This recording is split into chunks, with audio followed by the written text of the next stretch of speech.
Networker யார் யாருக்கு இருக்கீங்க? எல்லாமே நெட்வொர்க்.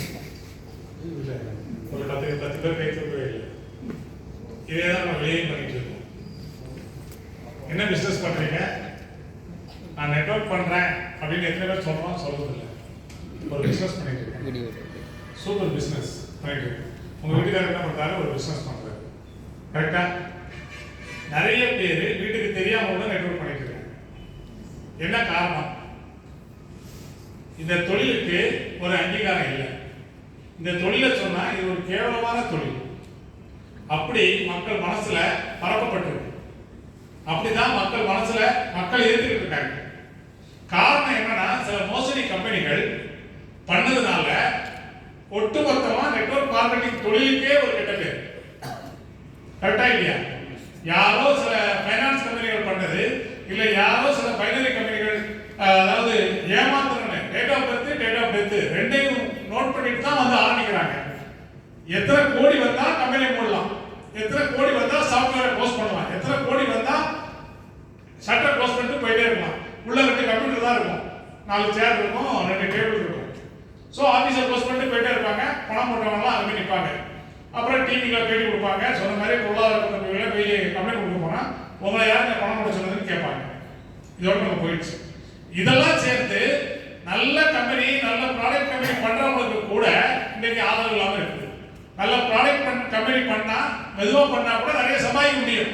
நிறைய சம்பாதிச்சிருக்கோம், நாங்களாம் நிறைய சம்பாதிச்சிருக்கோம். ஆனா இன்னைக்கு எத்தனை பேர் சம்பாதிச்சிருக்காங்க? எத்தனை பேர் அந்த பொறுமை இருக்குது? குயிக் பண்ணி 1 லட்சம் ரூபாய் கட்டினா 15,000 ரூபாய், 3 மாசம் வந்த உடனே 5 லட்சம் ரூபாய் கொண்டு போய் கட்டுறாரு. ஒரு சிலர்லாம் வீட்டை வித்து கட்டுறவங்க இருக்காங்க. இந்த பாரதி இண்டஸ்ட்ரிக்கு 30 லட்சம், 40 லட்சம், 60 லட்சம் எனக்கு தெரிஞ்சு சில நண்பர்கள் கட்டினாங்க. அதனால சொல்றேன். எதுக்காக அப்படின்னா, இன்னைக்கு மக்களுடைய ஆசை இந்த பிரச்சனை தீந்துரும். இந்த 5 லட்சம் ரூபாய் கட்டினா அவங்க இவ்வளவு வந்ததுன்னா ஒரு 6 மாசத்துல பிரச்சனை தீந்துரும், 1 வருஷத்துல பிரச்சனை தீந்துரும் தான் எல்லாருமே பணம் கட்டுறாங்க.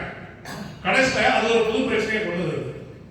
அது மட்டும் இல்லாம ஒரு சிலர் கோடிக்கணக்கில் வசூல் பண்ணி இருந்த சொத்தெல்லாம் வித்து கட்டுறவங்க இருக்காங்க மான மரியாதைக்காக.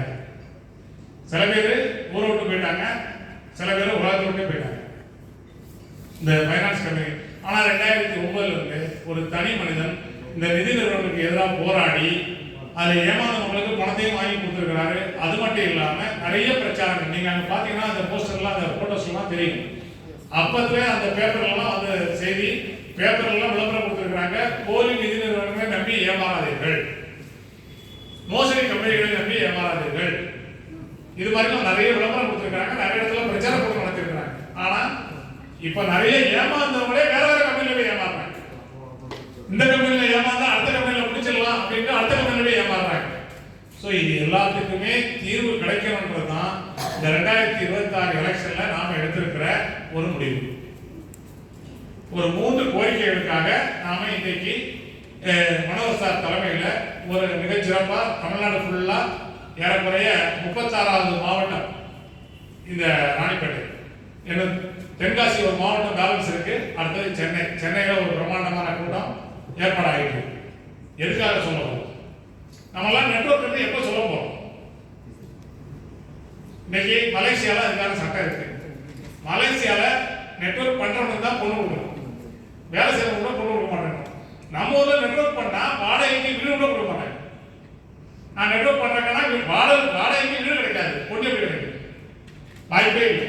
கரெக்டா இல்லையா? அப்போ இதுக்கு சரியான ஒரு சட்டம் வேணும், ஒரு ஆணையம் வேணும். இதுதான் இன்னைக்கு நம்ம எடுத்துக்கிற முடிவு. இன்னைக்கு ஐஆர்டிஏ இருக்கு, செபி இருக்கு, வெரா இருக்கு. ஒவ்வொரு டிபார்ட்மெண்ட்டுக்கும் இன்சூரன்ஸ்னா ஐஆர்டிஏ இருக்கு.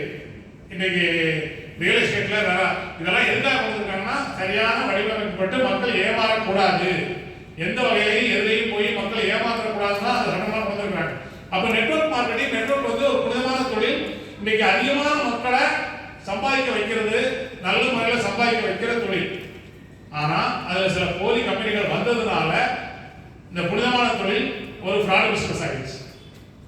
மக்கள் அதை சொன்னாலே உனக்கு வேற வேலை இல்லையா, நீமா செய்யற, ஏன் சார் உங்களுக்குமா, நீங்க எவ்வளவு பெரிய ஆளு, நீங்களே இதை செய்வீங்களா அப்படின்னு கேட்கிற அளவுக்கு இருக்குதுன்னா அந்த அளவுக்கு மக்கள் மனசுல அது பரப்பப்பட்டுச்சு.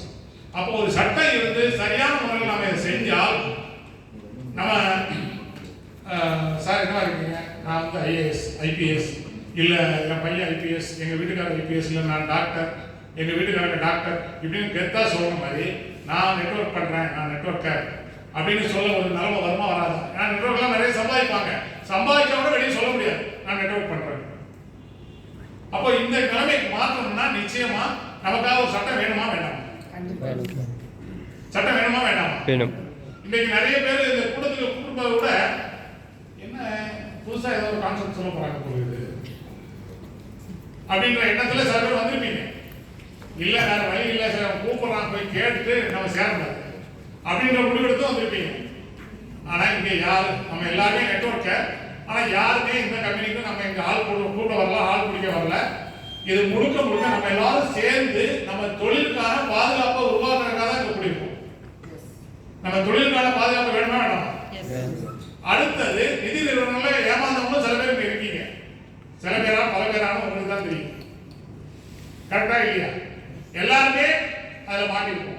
காரணம் என்னன்னா எந்த கம்பெனிக்காரன் நம்மகிட்ட கரெக்டா சொல்றது இல்லை. நம்ம பக்கத்துல நம்ம ஃப்ரெண்ட் வந்து சொல்லுவான், அந்த ஒரு கம்பெனி வந்ததுப்பா நல்லா இருக்குது, நான் போட்டேன் 2 லட்சம் கரெக்டா வந்ததுப்பா, 30ஆம் தேதி ஆனா அக்கௌண்ட்ல பணம் வந்ததுப்பா அப்படின்னு சொல்லுவோம்.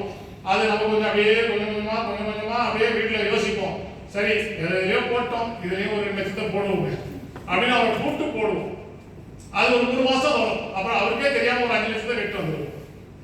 இதெல்லாம் பண்ணவங்கலாம் இங்க சில பேர் இருக்காங்க, எனக்கு தெரியும். ரைட்டா? அப்ப அந்த மாதிரி கம்பெனிகளையும் அறவே ஒழிக்கணும். ரெண்டாவது, ஏமாந்த மக்களுக்கு பணத்தை திருப்பி வாங்கி கொடுக்கணும்.